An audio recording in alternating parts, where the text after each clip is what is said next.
tu programa Praxis Te Asesora. El día de hoy vamos a hablar aspectos generales del Código Nacional de Procedimientos Penales. Mi nombre es José Luis. Mi nombre es Gustavo Alejandro Cruz López. Desde luego queremos darle la bienvenida al doctor Jesús Corrales Hernández, quien el día de hoy nos hablará precisamente del tema que mencionó el licenciado José Luis, bastante interesante, sobre todo por las perspectivas que se han generado en relación al Código Nacional de Procedimientos Penales. José Luis, me gustaría que leyeras una síntesis del currículum vitae del doctor Jesús Corrales Hernández.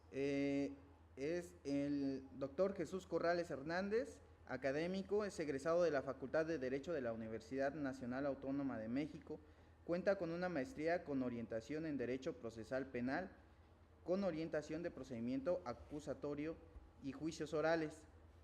Ha laborado en el Poder Judicial de la Federación, juzgados de distrito de procesos penales federales y tribunales colegiados en materia penal en primer circuito.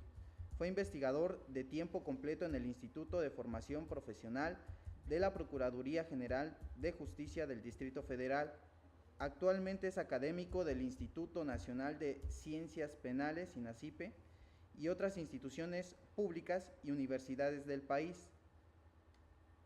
Es asesor académico nacional de la Confederación de Colegios y Asociaciones de México, AC, miembro honorario de la Federación Mexicana de Abogados Especialistas en Juicios Orales, AC, imparte las materias, la prueba en el sistema acusatorio, teoría del delito, introducción al sistema acusatorio, derecho procesal penal, amparo en materia penal, medidas cautelares, justicia para adolescentes, postulante en materia penal.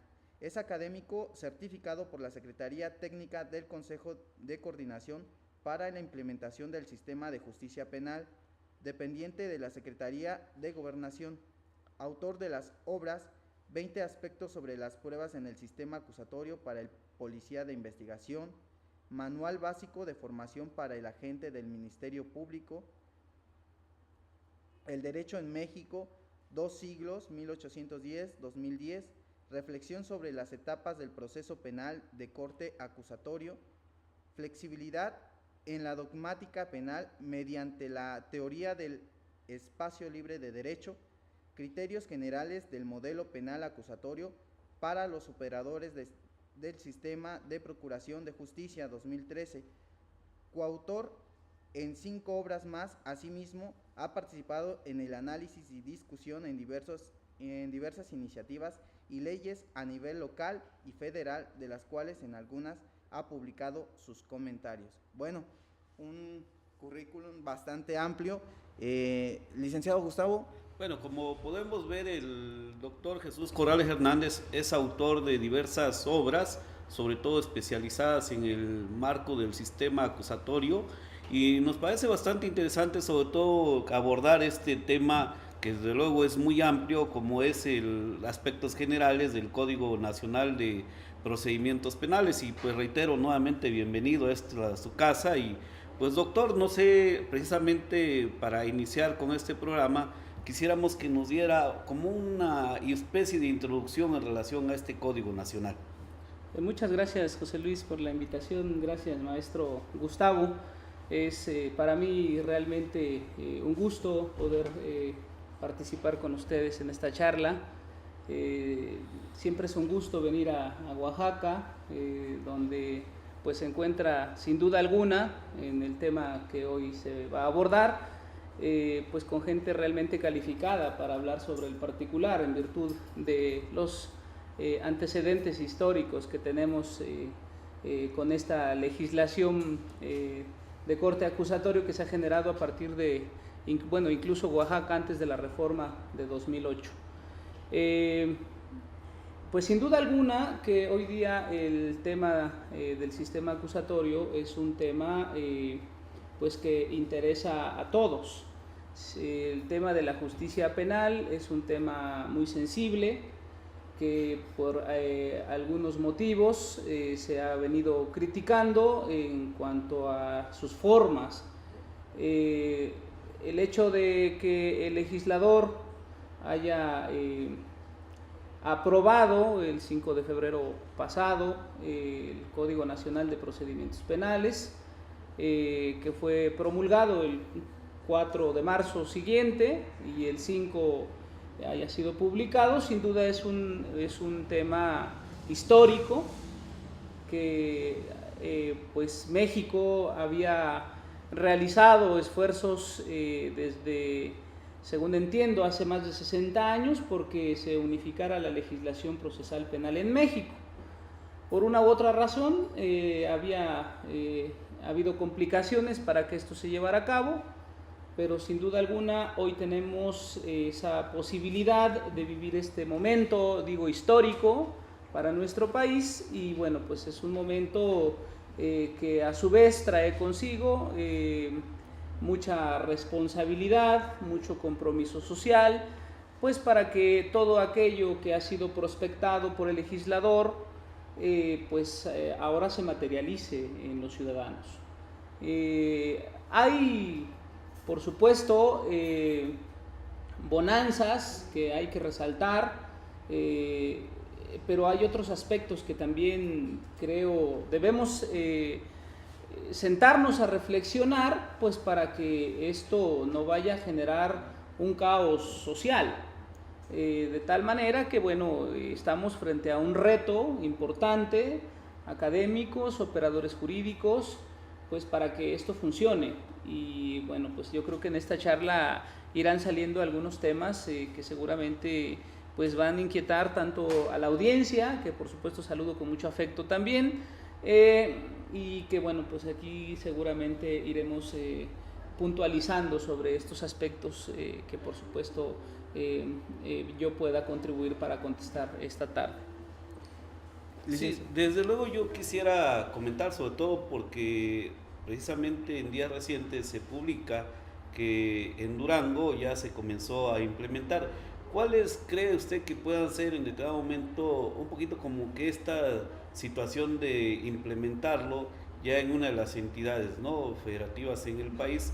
Porque obviamente en el caso de Oaxaca para nosotros no sería tan complejo, atendiendo a que esto ya se comenzó a implementar desde hace varios años, y que independientemente de que haya sido a nivel local, pero vemos que hay ciertas similitudes en relación al Código Nacional, que también habrá sus diferencias, pero bueno, de alguna manera. Pero en el caso de Durango, de manera muy específica, que comienza a implementarse, ¿cuál cree que pueda ser en cierto momento riesgoso, o cuál pudiera ser esta situación, ¿no? Sí, sin duda que uno de los temas pendientes que tiene el legislador en sus manos es ahora precisamente el armonizar la legislación pues que de alguna manera complementa el Código Nacional de Procedimientos Penales. Esto es, está pendiente el día que se publicó, que se promulgó el Código Nacional. Se presentó también el proyecto de mecanismos alternativos de resolución de controversias, y como esto, pues falta la ley de ejecución y falta, bueno, pues ajustar las leyes orgánicas, los protocolos para las procuradurías, en fin, falta una serie de instrumentos normativos que pues urge que pues el legislador pues se ponga a trabajar esa parte, pues para efectos de evitar conflictos normativos. ¿Por qué? Porque bueno, pues para algunos estados de la República lo que puede ser, por ejemplo, una cuestión de prisión preventiva oficiosa, quizá para el Código Nacional ya no lo sería. Quizá haya algún catálogo de delitos donde quizá nos permita llevar a la solución alternativa, y quizá en el Código Nacional no lo permita. Hay algunas cuestiones que me parece que hay que ajustar, y yo creo que esa es la primera gran tarea que tenemos en este campo de la academia, para sugerir, para criticar, proponer, pues para que esto no vaya desfasado. Es decir, por un lado tenemos la avanzada de la emisión, de la unificación de la legislación procesal en México, pero por otro lado también tenemos pendiente pues emitir todo este cuerpo normativo que va a complementar, como digo, la buena aplicación del Código Nacional de Procedimientos Penales. Bueno, ya entrando en materia, ¿qué es el Código Nacional de Procedimientos Penales? Digo, hay mucha gente que nos ve que no está pegada al derecho, que no es su materia el derecho, y que pues ha escuchado mucho hablar sobre los juicios orales, como se les conoce. Saben, se difundió mucho lo del Código Nacional de Procedimientos Penales, pero no saben qué es o realmente cuál es la relevancia o hacia dónde va o cuál fue el objetivo de esto. Bueno, es algo que aparentemente es muy complicado, sin embargo es muy sencillo. Históricamente el país pues está dividido en las diferentes entidades federativas, por tanto había pues la complejidad de tener a su vez trabajando 33 códigos procesales. Con la unificación, con la reforma al artículo 73, fracción 21, lo que se hace es abrogar todas estas legislaciones estatales y dejar una sola legislación para procesar cualquier delito que se cometa, ya sea del orden local o del orden federal, en cualquier parte de la República. Eso lo que ayuda es, de alguna manera, es a unificar los criterios que se han venido generando y que por supuesto han diversificado la posición de jueces, de ministerios públicos a lo largo y ancho del país, de las 16 entidades federativas que hasta este momento se han pronunciado sobre el particular. Entonces, lo que hace esta legislación es abrogar todos los códigos procesales que existen en México y dejar uno solo para, como digo, se juzguen todas las conductas típicas que derivan de un acto típico antijurídico y culpable y juzgarlo con una sola legislación procesal. O sea, es decir, entonces se quitan todo lo de los estados. En palabras sencillas sería, ya no tengo código en el estado y únicamente hay un código nacional que es el que va a regir en toda la República. Sí, por supuesto, solo que tiene que emitirse la declaratoria de entrada en vigor. Hasta en tanto no haya esa declaratoria, pues entonces seguirá vigente el código procesal para la entidad respectiva. Sí, bueno, en el caso de Oaxaca, pues recordemos, tenemos dos códigos, ¿no? Un código procesal penal y un código de procedimientos penales, ¿no? Que uno evidentemente que es el que se comienza a implementar en las diversas regiones y el otro que está en vigor precisamente en aquellas regiones en las que no ha entrado en vigor. Caso concreto, bueno, tenemos la región de la Mixteca, la región del Istmo, la región de la costa y la región de la cuenca, ¿no? Creo que más o menos pudiéramos pensar que esto sería como un símil de lo que se va a aplicar a nivel nacional, ¿no? Tendrá que ser un proceso de manera paulatina, ¿no? Porque también esto implica también infraestructura, implica mucha capacitación y sobre todo este tema de la capacitación de alguna forma llama la atención porque se requiere una capacitación seria, ¿no? Para los operadores y operadoras del derecho, sobre todo en este tema, ¿no? Porque sí nos hemos encontrado, inclusive entiendo que de parte del Centro de Política Criminal, cuando empezaron a trabajar esta parte, pues obviamente se han percatado de algunas cuestiones que tienen que ver con el operador jurídico. ¿Cuál es su opinión de esto? Sí, lo novedoso de la emisión de la reforma de 2008 ha traído consigo ciertamente una complicación en el tema de la capacitación. Complicación porque igual que en el ámbito legislativo, en el ámbito académico, se han ido generando criterios, se han ido generando toda una jerga jurídica novedosa, donde pues de repente ya no sabemos qué es qué. Algunos nos dicen, por ejemplo, que las etapas del procedimiento penal son 3, otros nos dicen que son 5, otras nos dicen que son 7, y eso va generando complicaciones en el entendimiento de esta capacitación que usted habla. Entonces, desde el Centro de Estudios de Política Criminal, que lo preside el doctor Moisés Moreno y donde yo me honro en colaborar con ellos, nos hemos dado a la tarea de investigar, leer los diversos criterios en los diversos documentos que se van publicando, y es realmente preocupante el que 6 años de distancia de la emisión de la reforma constitucional, pues haya realmente más dudas que respuestas. De allí que el compromiso del centro sea generar una capacitación más crítica, más global, más abierta, donde pues trate de retomar los criterios de los que contribuyen en la ciencia procesal a nivel internacional.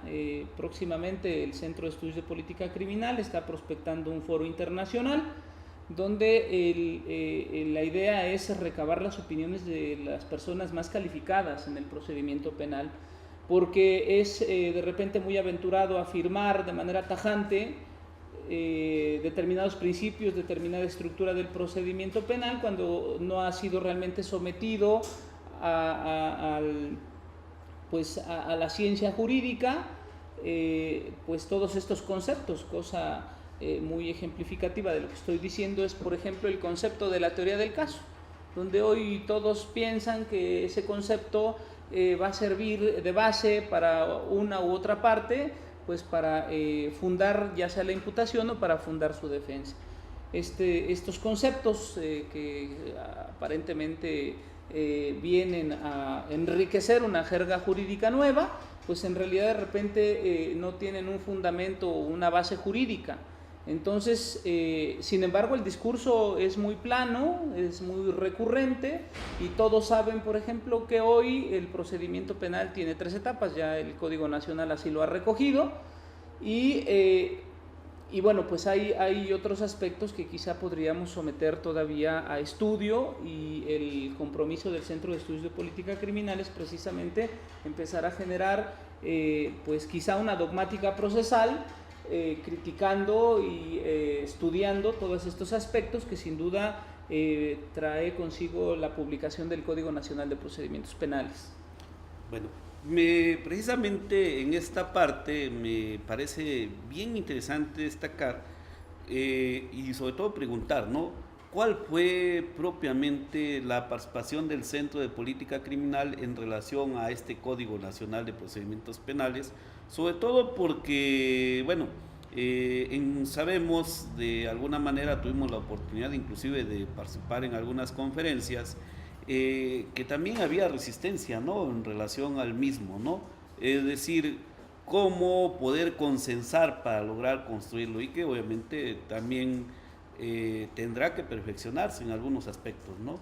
Pero la pregunta, y reitero, es ¿cómo participa el Centro de Política Criminal en la elaboración de este Código Nacional? Bueno, una vez que fue aprobada la reforma constitucional al artículo 73, fracción 21, el Centro de Estudios de Política Criminal, en esa época histórica, su servidor no se había incorporado al centro, pero sin embargo, bueno, pues conocemos los documentos que en su momento se presentaron al Senado de la República, pues para efectos de generar el Código Nacional. Hasta donde entiendo, el Centro de Estudios de Política Criminal presentó un proyecto de Código Nacional, y cuando inician las discusiones se consensa que sean estos 3 proyectos los que se lleven a discusión.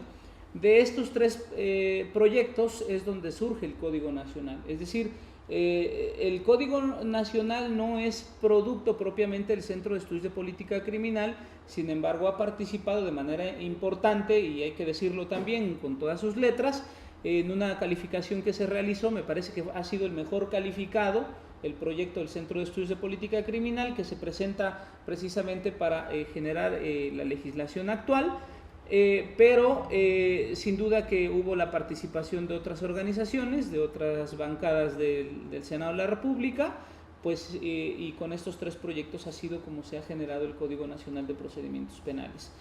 Quiero destacar que días posteriores a la emisión de esta legislación que estamos comentando, hubo un pronunciamiento por parte del Centro de Estudios de Política Criminal, que ustedes pueden consultar en la red, donde se dice qué aspectos comparte y qué no comparte el Centro de Estudios de Política Criminal. Y eso es importante destacarlo, porque ciertamente ahora nosotros mismos, como parte del centro, hemos emitido pues ciertas opiniones en la academia, donde quizá no compartimos de alguna manera algunos aspectos del propio Código Nacional. En el mismo pronunciamiento, el doctor Moreno establece pues una crítica constructiva y que tiene que ver precisamente con la base estructural del Código Nacional. Entonces hay algunos aspectos que no se hacen propios del Centro de Estudios de Política Criminal, y otros aspectos que por supuesto se reconocen no solamente del equipo que trabajó, y que por cierto académicos muy destacados de Alemania, España, Italia, por supuesto México, ¿verdad? Los abogados más reconocidos del país, tanto en el ámbito académico como en el tema de la práctica jurídica, y que bueno, pues ha sido esta la cuestión que ha sucedido con la emisión del Código Nacional. El Centro de Estudios de Política Criminal preparó un proyecto, ¿verdad? Y ese proyecto se llevó al Senado de la República, se hizo la calificación de los proyectos. Repito, el código que presentó el Centro de Estudios de Política Criminal fue el más calificado. Sin embargo, los otros dos proyectos también sirvieron de base pues para la emisión del Código Nacional. A todo esto, hay una pregunta que igual, y para que todos tengan conocimiento, ¿cuáles serían los pros y contras que pudiese traer este nuevo código? ¿En qué beneficia o cuáles son los retrocesos, si es que los hubiera dentro de este código? La pregunta va dirigida más para la sociedad, que comprendamos qué beneficios va a traer esto, o qué de bueno trae, porque muchas veces se publicita mucho alguna iniciativa, alguna reforma, pero no se habla, siempre se habla a lo mejor de una parte de los beneficios y no se habla de los contras que trae, o no se dicen todos los beneficios, ¿no? Y se van descubriendo pues, en la práctica, en el día a día, y sobre todo la sociedad que no está muy encaminada o no está muy metida en el derecho, que pues finalmente es a todos a quien se nos va a aplicar ese código. ¿Cuáles serían los pros y contras que trae desde su punto de vista este nuevo código? Sí, me parece que la bonanza del Código Nacional es que va a ayudar a unificar criterios para que todo esto que estaba aconteciendo al interior del país con las entidades de la República, donde pues ya se estaba trabajando el sistema acusatorio, pues de alguna manera se vayan eliminando. Algunos problemas que yo veo y que se pueden presentar en torno a esta cuestión es que no olvidemos que nuestro país está conformado por una diversidad de grupos étnicos, de grupos sociales. No es lo mismo una persona que vive en el norte que una que vive en el centro y una que vive en el sur del país. Cada uno tiene sus formas, tiene sus costumbres, y esto, bueno, pues resulta realmente complicado unificarlo, porque pues bueno, en el mismo Código Nacional, al prever, por ejemplo, el tema de los procedimientos especiales, pues establece que los conflictos se resolverán conforme a sus propios sistemas normativos, y ya no lo vemos a nivel nacional, sino a nivel local. ¿Cuántas etnias hay aquí en Oaxaca, por ejemplo? ¿No? Sí, va a ser un tema desde luego muy complejo, sobre todo cuando nos referimos a esta cuestión de los sistemas normativos, ¿no? Oaxaca, pues todos recordemos que de alguna manera es el que mayor número de pueblos indígenas tiene, entonces aquí creo que esta referencia es muy importante, porque entonces, ¿cómo van a ser juzgados bajo esta cuestión de los procedimientos especiales, ¿no?, que tiene que ver en relación a los pueblos indígenas? Y me parece que ahí va a ser una situación, porque en determinado momento los jueces, tanto de garantías como los de juicio oral, verdaderamente cómo van a aplicar este sistema normativo interno, ¿no? Va a ser una cuestión compleja, ¿no? O nos vamos a circunscribir a que habrá jueces que se salgan del marco normativo en relación al Código Nacional de Procedimientos Penales para que resuelvan una cuestión de este tipo. Híjole, no sé, la verdad habría que verlo desde un punto de vista ya más amplio, ¿no? ¿O cuál es su opinión? Sí, me parece que, estudiando un poco la cuestión, concretamente con el tema de los pueblos y comunidades indígenas, me parece que la Constitución sienta determinadas bases para no dejar en estado de indefensión a cualquier persona que pertenezca, por ejemplo, a un grupo indígena. Sin embargo, no hay claridad en cómo va a ser esta cuestión.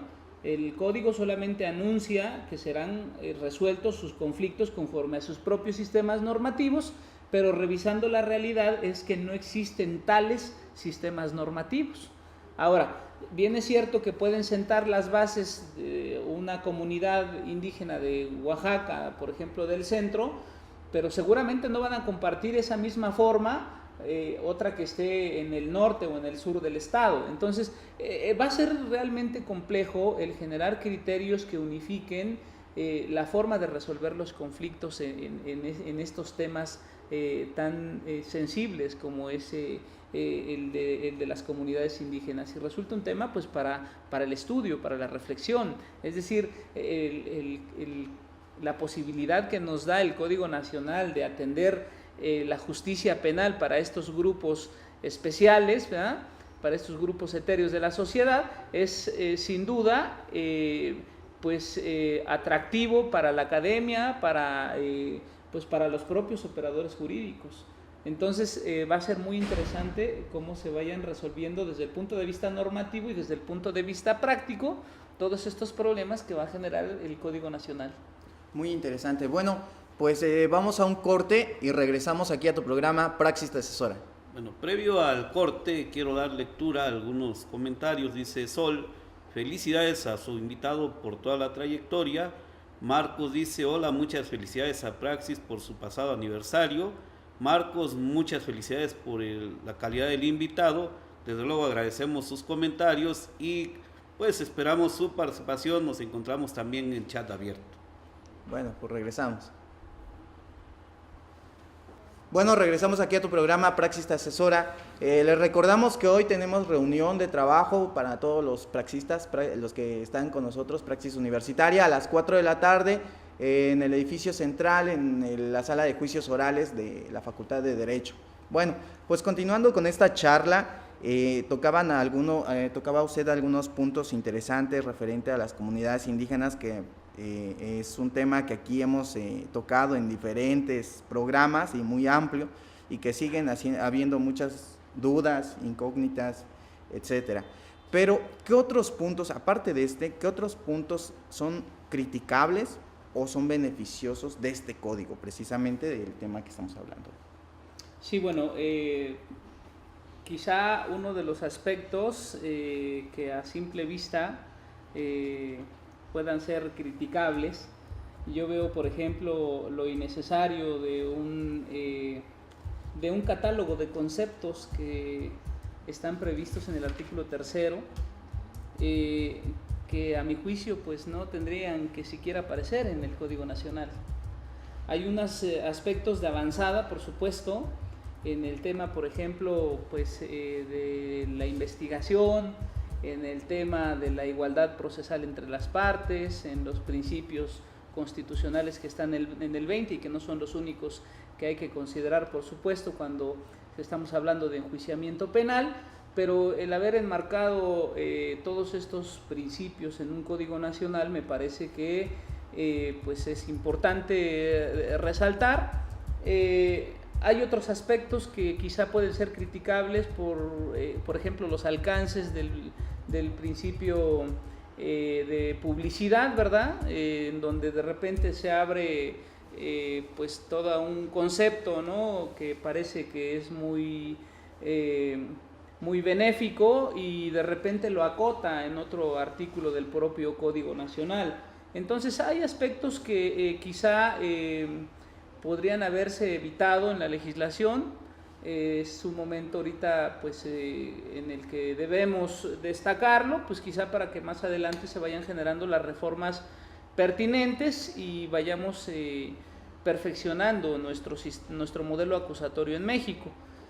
Sin embargo, bueno, pues ahí ya están los artículos del Código Nacional, y me parece que pues ahora hay que generar pues la apertura a los académicos, a los operadores, pues para ver pues cuáles van siendo las exigencias que el mismo modelo nos va a ir pidiendo, ¿verdad?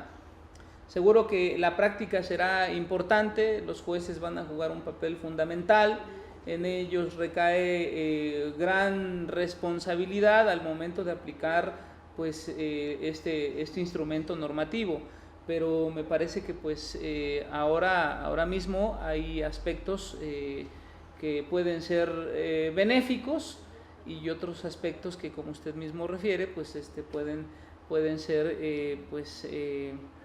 quizá mejorados, ¿no? en el transcurso de la aplicación del modelo acusatorio, y que quizá no es para mañana, quizá tiene que esperarse un poco.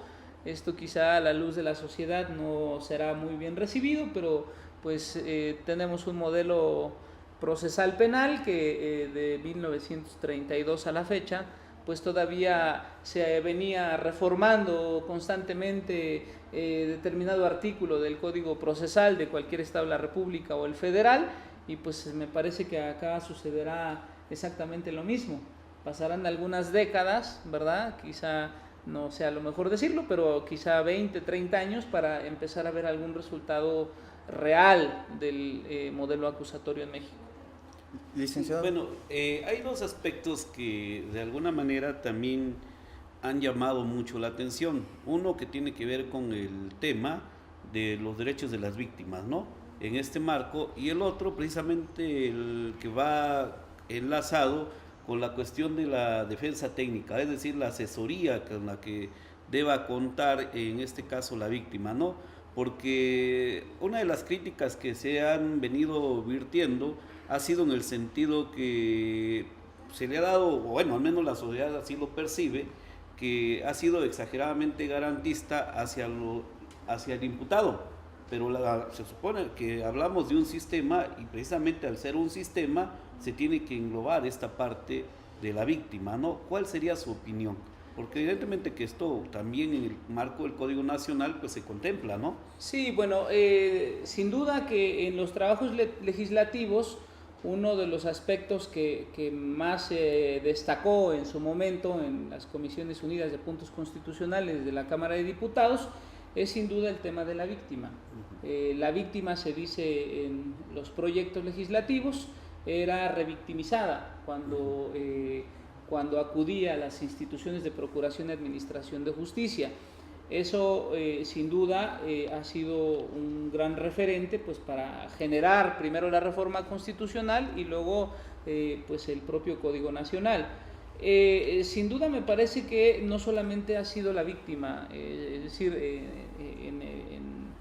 en el tema histórico, si se revisa, seguramente no será la única la víctima la que se resienta de la mala procuración y administración de justicia, sino que pues también los imputados, también los testigos, los propios jueces, porque a veces no cuentan con las condiciones materiales para desarrollar adecuadamente su trabajo. Entonces, me parece que esto ha impactado a todos, no es una cuestión propiamente de la víctima. Ahora, se habla que con el modelo acusatorio se genera un derecho procesal penal de avanzada, es decir, de un derecho procesal penal de primer mundo, de un Estado democrático o constitucional de derecho. Sin embargo, bueno, me parece que con el modelo acusatorio se da pues solamente una avanzada, porque no olvidemos que la propia Constitución, en el decreto 18 de junio de 2008, se ha creado la contracara, que tiene que ver precisamente con un régimen especial para delincuencia organizada, en donde las personas no se ven beneficiados con toda la serie de principios e instituciones que implica el modelo acusatorio, en donde el régimen de la prueba se sigue estatuyendo con el principio de permanencia de la prueba, es decir, en donde la prueba no va a ser solamente aquella que surja en el juicio oral, sino que será prueba aquella que se recabe en la investigación. Y como esto, bueno, pues otros principios como la presunción de inocencia, en fin, hay dos caras de una misma moneda. Entonces, me parece que con esto no solamente se destaca el tema de la víctima, sino que el tema de todos los intervinientes dentro del proceso penal. Entonces es un tema que, bueno, pues hay que seguir trabajando y resaltarle a la sociedad que ciertamente con el modelo acusatorio lo que hace es acercarlo a las instituciones de procuración y administración de justicia, al Ministerio Público, a los jueces, a los magistrados, pues para que tenga una justicia real, pronta y expedita, según lo establece el propio 17 constitucional. Bueno, voy a continuar dando respuesta a algunos chats. Dice Pedro, hola, acabo de conectarme, ¿cuál es el tema? Saludos. Desde luego ya lo mencionamos que estamos abordando aspectos generales del Código Nacional de Procedimientos Penales. Lucas, muy buen tema, como siempre, Praxis trayendo a los ciudadanos los temas que por lo regular siempre se queda con los que se van de leyes y a los ciudadanos no nos los hacen saber. Muchas felicidades por su programa. Desde luego, muchas gracias Pedro y Lucas por estar participando con nosotros. Ojalá y puedan hacernos algunos planteamientos de alguna manera para que pueda darle respuestas el doctor Jesús Corrales. Licenciado José Luis, ¿alguna pregunta, planteamiento? Sí, mencionaba algo muy interesante y muy importante que a lo mejor no tenga mucho que ver con el Código Nacional de Procedimientos, referente al principio de presunción de inocencia. En Oaxaca tenemos, como lo mencionaba el licenciado Gustavo, pues 2 procedimientos, ¿no? Convencional y ahora los juicios orales en algunas partes de la entidad. Sin embargo, nuestra Constitución pues ya nos marca este principio de presunción de inocencia. Y mucha gente aquí se me ha acercado y me ha dicho, ¿y dónde queda? ¿Ese dónde queda? ¿Cuándo se aplica? Porque atendiendo, y en un caso particular y muy personal, lo alegué en algún juicio de amparo y al final lo único que hacen es darle vuelta y nunca entran al estudio realmente de este principio, ¿no? Y te dan vuelta y te dan vuelta y te dan vuelta y me vuelvo a preguntar yo también, a pesar de medio que empezar a conocer el derecho, ¿y dónde queda? O sea, se supone que este nuevo procedimiento, este código y estas reformas constitucionales, sobre todo en este particular que es el caso del principio de presunción de inocencia, ¿dónde queda? Sí, bueno, primero hay que entender qué es la presunción de inocencia. Y la presunción de inocencia es un derecho que tiene la persona a ser tratado como inocente en el momento en que surge la imputación por parte del actor público o privado.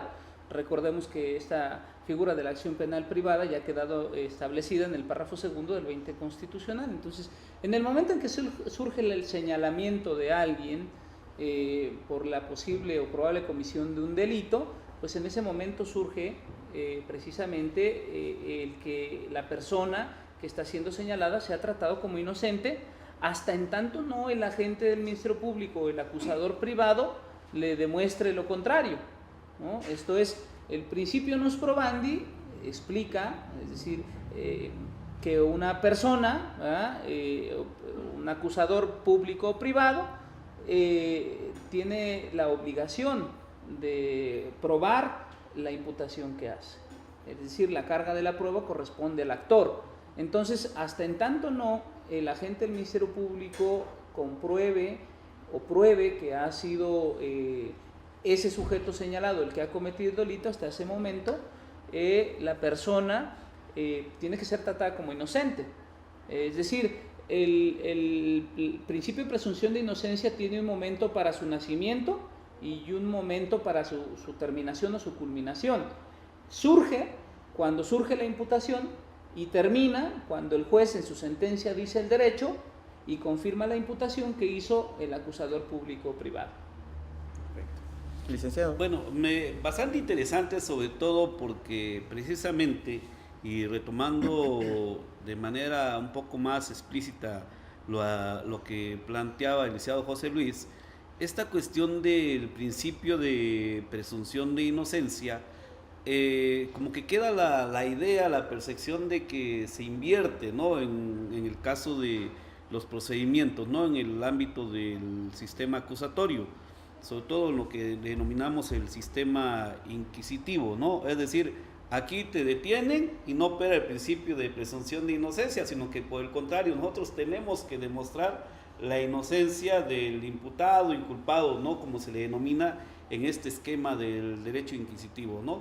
En cambio, en el sistema acusatorio, precisamente opera, ¿no? Opera porque es más garantista, pero entonces esta dualidad ha generado precisamente una situación de que se plantee que hay una desigualdad en el tratamiento, ¿no?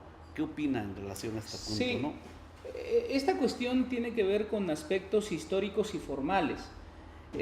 Históricamente, el principio de presunción de inocencia, lo dijo la Corte en un criterio de interpretación del año 2002, está previsto desde que se emite la Constitución en 1917. En 2002, la Suprema Corte de Justicia de la Nación hace una interpretación sistemática de diversos artículos de la Constitución Política de los Estados Unidos Mexicanos, donde establece que este principio se encuentra implícito en nuestro sistema normativo. Sin embargo, con todos estos movimientos jurídicos que se han generado en México y con la instauración del modelo acusatorio en México, se empieza a resaltar y se empieza a hacer notar que esto es nuevo, y realmente no es así. Desde la Constitución, repito, de 1917, una persona que era detenida tenía que ser tratada como inocente. Entonces, el tema no es tanto históricamente dónde surge o desde cuándo tenía que haber sido aplicado este principio, sino que el tema fueron las formas. El tema es que efectivamente dentro de un procedimiento penal, todavía hoy en día, uno tiene la obligación de demostrar, bueno, uno cuando es defensor, ¿verdad?, de demostrar la inocencia de su cliente, y en su caso el imputado de demostrar su inocencia. Entonces este principio realmente lo encontramos históricamente desde la Constitución de 5 de febrero de 1917. Sin embargo, repito, ha sido a partir de toda esta ola de novedades que nos han hecho notar, ¿verdad?, cuando se empieza a resaltar este principio. Pero es un principio que debe permear incluso todas esas legislaciones que todavía no han modificado o que no modificaron en su momento su legislación y han creado su código nacional, su código procesal acusatorio, sino que esta es una cuestión que la pueden hacer valer en los tribunales aún sin tener la entrada en vigor del Código Nacional. Entonces, no es necesario esperar a que entre el Código Nacional para hacer valer el principio de presunción de inocencia, más aún porque ha sido ya muy reiterativa la Corte al pronunciarse sobre este tema. Propiamente, por ejemplo, en caso muy particular, tuve hace tiempo, yo no me dedico 100% al derecho penal, pero tuve un asunto y tuve la necesidad de litigarlo, de llevarlo, y en el procedimiento convencional, en el inquisitivo. Y yo alegaba eso del principio de presunción de inocencia, porque era por una supuesta violación donde no había ninguna prueba. El dictamen médico no decía nada al respecto de la violación, decía que todo estaba bien. El dictamen psicológico tampoco refería con claridad que hubiera algún trastorno o algún problema con la persona, la víctima. E incluso cuando habla del lugar de los hechos, refiere que nunca entraron a ese lugar. Y aún así el juez, al momento de dictar su auto de formal prisión, que estoy hablando del inquisitivo, del sistema inquisitivo, el que tenemos aquí en Oaxaca, me dice que se cumplieron con todos los elementos y dicta un auto de formal prisión. Cuando me voy al amparo, y le digo, igual soy apenas aprendiz del derecho, y en el amparo me lo conceden y le dicen al juez, oye juez, le concedo el amparo para el efecto de que tú fundes y motives, es decir, que digas por qué y que digas el razonamiento, dónde viene. Y entonces el juez emite un nuevo auto, el cual es una vil transcripción del anterior, únicamente modificando letra y tamaño. Cuando yo promuevo un incidente por no cumplir, el mismo juzgado de distrito me dice que sí cumplió cuando yo le transcribí exactamente y le comparé cómo era, que eran evidentes, iguales. Entonces, con motivo de este nuevo, bueno, para empezar ya hay una decepción por parte mía, ¿no? Digo, se está alegando un principio que se supone, y lo tengo, en lo personal lo tengo muy claro, que no es apenas, no es nuevo. Y por eso preguntaba hace rato, ¿dónde queda? Porque entonces cuando me dictan el nuevo auto, me voy al amparo otra vez, y resulta que ya lleva como bueno, ya ahorita ya no soy el abogado de esa parte, pero hasta donde yo lo dejé no se resolvía, y le daban vueltas y vueltas y vueltas y vueltas, y que el informe no llegaba, y aun cuando uno promovía, seguía vueltas y vueltas y vueltas. Entonces digo, por eso la pregunta, ¿dónde entonces queda el principio? Si se supone que, como usted lo dice, lo podemos alegar desde un inicio, y ante la evidencia de que efectivamente no hay ni siquiera indicios de haber un delito, y aún así se le imputa una responsabilidad, una probable responsabilidad a alguien, ¿dónde queda entonces el principio? ¿Y por qué, si bien lo dice usted, si ya está en la Constitución, por qué se sigue sin aplicar? Sí, bueno, decía yo hace rato, aquí operan dos aspectos, el aspecto histórico y el aspecto formal. El problema ha sido la forma, es decir, en la práctica lo que ha operado es la presunción de culpabilidad. Ciertamente los jueces, incluso hay algunos criterios de interpretación donde dicen que para dictar un auto de formal prisión no es necesario tener pruebas propiamente dicho, sino solamente indicios. Pues esos criterios lo que hacen es abonar a violentar el principio de presunción de inocencia. Y entonces pues ha sido de repente tortuoso para los imputados, para la defensa, el hacerle ver al juez en un determinado momento procesal, como es el tema del término constitucional, pues que nuestro cliente es inocente y que debe operar el indubio pro reo. Esto es, en caso de duda, el juez debe absolver. Sí. Sin embargo, la práctica es otra. O sea, la práctica, con los elementos mínimos, pues el juez dicta autos de formal prisión o de sujeción a proceso. Entonces, es un tema más de formas, de culturas, de ciertos temores, ¿verdad? A que la sociedad le reclame a los jueces que no están cumpliendo su función porque había un elemento mínimo de prueba y con ese tuvo que haber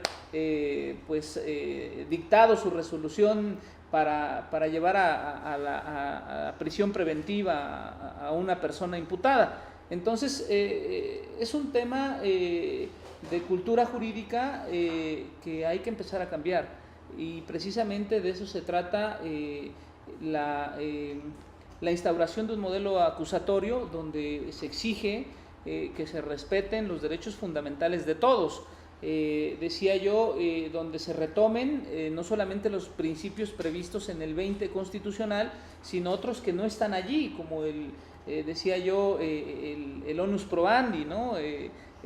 Principios que ayudan a resolver los problemas cuando a veces los operadores jurídicos dan pues unas respuestas con argumentos a autoridad, donde nada más porque ellos creen que es así y determinan sobre la libertad de las personas.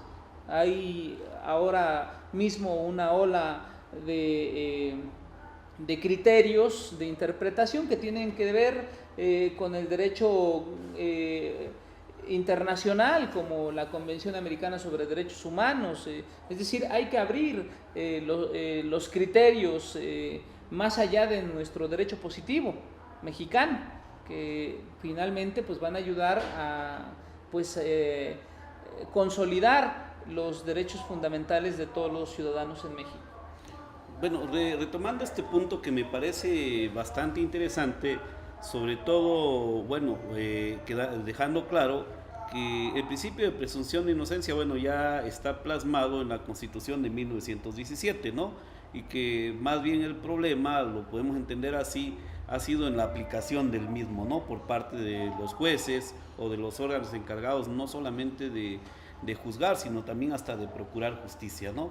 Pero por otro lado, el ámbito internacional de los derechos humanos, lo que implicó inclusive la propia reforma constitucional del año 2011, ¿no? ¿A qué obliga a todas las autoridades, ¿no? Y obviamente en esta cuestión del Código Nacional de Procedimientos Penales, la importancia que va a tener esta parte de la aplicación de criterios, sobre todo de la Corte Interamericana de Derechos Humanos, de lo que implica la Corte Penal de Justicia Internacional y todo lo que va a derivar.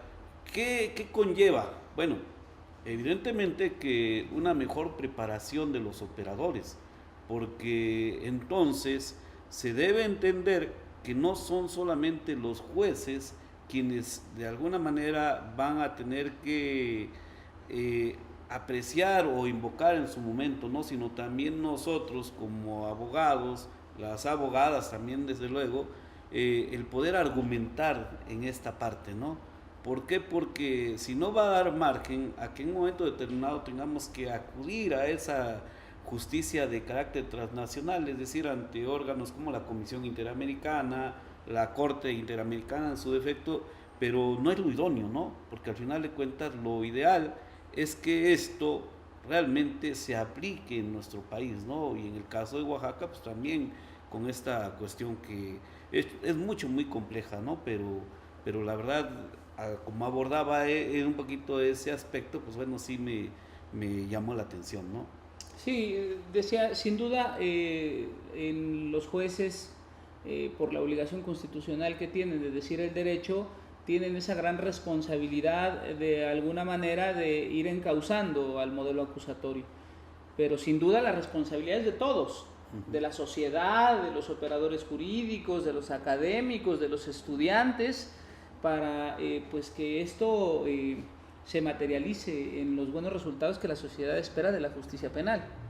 Bueno, ya para concluir, en síntesis y en su opinión, ¿el Código Nacional de Procedimientos Penales resulta algo beneficioso, positivo, o es un avance, un retroceso, seguimos igual? Como decía yo hace un momento en mi respuesta, pues hay beneficios que hay que aprovechar. De entrada, ya el haber unificado la legislación procesal en México me parece que es un tema de un avance importante. Ahora lo que hay que hacer es comenzar a desmenuzar la legislación y pues ir destacando aquellos aspectos que se puedan corregir, sin esperar a que haya algún resultado fatal en la sociedad, es decir, que vayamos o que nos manejemos bajo la idea de la prueba y el error, o sea, porque la justicia penal, recordemos, es un instrumento el más represivo con el que cuenta el Estado, y no podemos pensar en que, bueno, pues si ya nos equivocamos con vamos a tratar de enderezar las cosas con el que sigue, porque tanto vale la libertad de uno como de otro. Entonces el tema no es experimentar, sino realmente ir enderezando en la medida de lo posible todos los hierros que se contengan en la legislación y esperar la actividad de los jueces, que sin duda pues ayudarán a que se eviten el mayor número de resultados que afecten de alguna manera a la sociedad. Entonces esperamos que todos nos pongamos a revisar esta legislación y que de alguna manera pues contribuyamos a destacar los errores para, como digo, se eviten los costos sociales. Bueno, licenciado Gustavo. Bueno, para concluir ya con este programa, yo quisiera reiterar la invitación para quienes nos están viendo, nos están escuchando, también desde luego a los compañeros de Praxis Universitaria, de la Confederación de Colegios y Asociaciones de Abogados de México. El día de hoy tendremos una sesión de trabajo con el doctor Jesús Corrales Hernández en la sala de juicios orales del edificio central de la Facultad de Derecho y Ciencias Sociales a partir de las 4 de la tarde.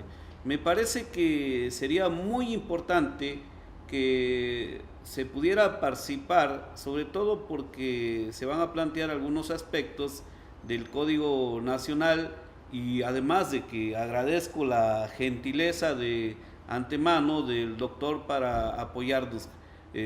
La verdad, los días que lo hemos tratado, pues creo que el compartir esos conocimientos, esa sencillez con la que lo hace, pues nos da la posibilidad de poder, en cierta medida, plasmar de que pues va a ser de gran enseñanza, una gran aportación el que él nos comparta estos aspectos muy generales. Sabemos que a veces los tiempos son muy limitados.